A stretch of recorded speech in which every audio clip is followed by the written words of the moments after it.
دوستو، خداوند کا کلام آپ تک پہنچا ہے۔ پلیز لائک اور شیئر لازمی کیجیے۔ God bless you. اعمال 15 باب۔ پھر بعض لوگ یہودیہ سے آ کر بھائیوں کو تعلیم دینے لگے کہ اگر موسیٰ کی رسم کے موافق تمہارا ختنہ نہ ہو تو تم نجات نہیں پا سکتے۔ بس جب پولس اور برناباس کی ان سے بہت تکرار اور بحث ہوئی تو کلیسیا نے یہ ٹھہرایا کہ پولس اور برناباس ان میں سے چند اور شخص اس مسئلہ کے لیے رسولوں اور بزرگوں کے پاس یروشلم جائیں۔ بس کلیسیا نے ان کو روانہ کیا اور وہ غیر قوموں کے رجوع لانے کا بیان کرتے ہوئے فینیکے اور سامریا سے گزرے اور سب بھائیوں کو بہت خوش کرتے گئے۔ جب یروشلم میں پہنچے تو کلیسیا اور رسول اور بزرگ ان سے خوشی کے ساتھ ملے اور انہوں نے سب کچھ بیان کیا جو خدا نے ان کی معرفت کیا تھا۔ مگر فریسیوں کے فرقہ میں سے جو ایمان لائے تھے ان میں سے بعض نے اٹھ کر کہا کہ ان کا ختنہ کرانا ان کو موسیٰ کی شریعت پر عمل کرنے کا حکم دینا ضرور ہے۔ پس رسول اور بزرگ اس بات پر غور کرنے کے لیے جمع ہوئے اور بہت بحث کے بعد پطرس نے کھڑے ہو کر ان سے کہا کہ اے بھائیو، تم جانتے ہو کہ بہت عرصہ ہوا جب خدا نے تم لوگوں میں سے مجھے چنا کہ غیر قومیں میری زبان سے خوشخبری کا کلام سن کر ایمان لائیں، اور خدا نے جو دلوں کی جانتا ہے ان کو بھی ہماری طرح روح القدس دے کر ان کی گواہی دی اور ایمان کے وسیلہ سے ان کے دل پاک کر کے ہم میں اور ان میں کچھ فرق نہ رکھا۔ بس اب تم شاگردوں کی گردن پر ایسا جوا رکھ کر جس کو نہ ہمارے باپ دادا اٹھا سکتے تھے نہ ہم، خدا کو کیوں آزماتے ہو؟ حالانکہ ہم کو یقین ہے کہ جس طرح وہ خداوند یسوع کے فضل ہی سے نجات پائیں گے اسی طرح ہم بھی پائیں گے۔ پھر ساری جماعت چپ رہی اور پولس اور برناباس کا بیان سننے لگی کہ خدا نے ان کی معرفت غیر قوموں میں کیسے کیسے نشان اور عجیب کام ظاہر کیے۔ جب وہ خاموش ہوئے تو یعقوب کہنے لگا، اے بھائیو میری سنو، شمعون نے بیان کیا ہے کہ خدا نے پہل غیر قوموں پر کس طرح توجہ کی تاکہ ان میں سے اپنے نام کی ایک امت بنا لے، اور نبیوں کی باتیں بھی اس کے مطابق ہیں۔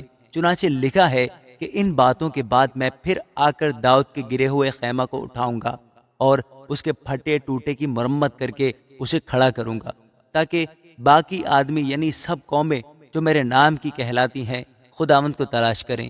یہ وہی خداوند فرماتا ہے جو دنیا کے شروع سے ان باتوں کی خبر دیتا آیا ہے۔ بس میرا فیصلہ یہ ہے کہ جو غیر قوموں میں سے خدا کی طرف رجوع ہوتے ہیں ہم ان کو تکلیف نہ دیں، مگر ان کو لکھ بھیجیں کہ بتوں کی مکروہات اور حرام کاری اور گلا گھونٹے ہوئے جانوروں اور لہو سے پرہیز کریں، کیونکہ قدیم زمانہ سے ہر شہر میں موسیٰ کی توریت کی منادی کرنے والے ہوتے چلے آئے ہیں، اور وہ ہر سبت کو عبادت خانوں میں سنائی جاتی ہے۔ اس پر رسولوں اور بزرگوں نے ساری کلیسیا سمیت مناسب جانا کہ اپنے میں سے چند شخص چن کر پولس اور برناباس کے ساتھ انطاکیہ کو بھیجیں، یعنی یہودا کو جو برسبا کہلاتا ہے اور سلاس کو۔ یہ شخص بھائیوں میں مقدم تھے اور ان کے ہاتھ یہ لکھ بھیجا کہ انطاکیہ اور سوریا اور کلکیا کے رہنے والے بھائیوں کو جو غیر قوموں میں سے ہیں رسولوں اور بزرگ بھائیوں کا سلام پہنچے، چونکہ ہم نے سنا ہے کہ بعض نے ہم میں سے جن کو ہم نے حکم نہ دیا تھا وہاں جا کر تمہیں اپنی باتوں سے گھبرا دیا اور تمہارے دلوں کو الٹ دیا۔ اس لیے ہم نے ایک دل ہو کر مناسب جانا کہ بعض چنے ہوئے آدمیوں کو اپنے عزیزوں برناباس اور پولس کے ساتھ تمہارے پاس بھیجیں۔ یہ دونوں ایسے آدمی ہیں جنہوں نے اپنی جانیں ہمارے خداوند یسوع مسیح کے نام پر نثار کر رکھی ہیں۔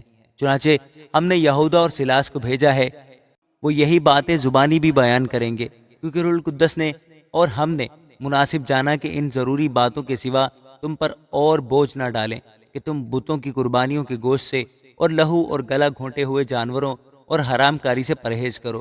اگر تم ان چیزوں سے اپنے آپ کو بچائے رکھو گے تو سلامت رہو گے۔ والسلام۔ پس وہ رخصت ہو کر انطاکیہ میں پہنچے اور جماعت کو اکٹھا کر کے خط دے دیا۔ وہ پڑھ کر اس کے تسلی بخش مضمون سے خوش ہوئے، اور یہودا اور سلاس نے جو خود بھی نبی تھے بھائیوں کو بہت سی نصیحت کر کے مضبوط کر دیا۔ وہ چند روز رہ کر اور بھائیوں سے سلامتی کی دعا لے کر اپنے بھیجنے والوں کے پاس رخصت کر دیے گئے، لیکن سلاس کو وہاں رہنا اچھا لگا۔ مگر پولس اور برناباس انطاکیہ ہی میں رہے اور بہت سے اور لوگوں کے ساتھ خداوند کا کلام سکھاتے اور اس کی منادی کرتے رہے۔ چند روز بعد پولس نے برناباس سے کہا کہ جن جن شہروں میں ہم نے خدا کا کلام سنایا تھا، آؤ پھر ان میں چل کر بھائیوں کو دیکھیں کہ کیسے ہیں، اور برناباس کی صلاح تھی کہ یوحنا کو جو مرکز کہلاتا ہے اپنے ساتھ لے چلیں۔ مگر پولس نے یہ مناسب نہ جانا کہ جو شخص پمفیلیا میں کنارہ کر کے اس کام کے لیے ان کے ساتھ نہ گیا تھا اس کو ہمراہ لے چلیں۔ بس ان میں ایسی سخت تکرار ہوئی کہ ایک دوسرے سے جدا ہو گئے، اور برناباس مرکز کو لے کر جہاز پر کپرس کو روانہ ہوا۔ مگر پولس نے سیلاس کو پسند کیا اور بھائیوں کی طرف سے خداوند کے فضل کے سپرد ہو کر روانہ ہوا، اور کلیسیاؤں کو مضبوط کرتا ہوا سوریا اور کلکیہ سے گزرا۔ آمین۔